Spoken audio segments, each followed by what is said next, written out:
we'll guide you through how to choose the best WooCommerce extensions to enhance your online store. If you find this helpful, consider subscribing and liking the video. First, open your browser and go to your WooCommerce dashboard.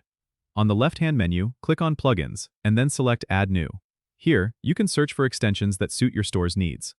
A good starting point is to consider what features you want to add to your store, like payment gateways, shipping options, or marketing tools. Use the search bar to find specific extensions. As you find extensions that interest you, check the ratings and read the reviews carefully. This will give you insight into the experiences of other users.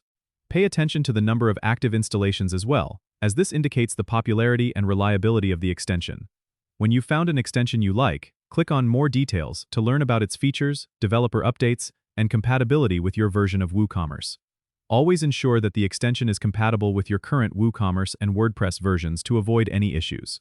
Once you've made your choice, click Install Now, and after installation, click Activate to start using the extension. It's also important to regularly update your extensions to keep your store secure and functioning smoothly.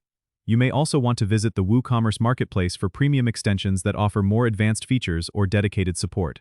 Remember, the right extensions can significantly enhance your store's functionality, so choose wisely based on your specific needs. Don't forget to subscribe and comment if this helped you out.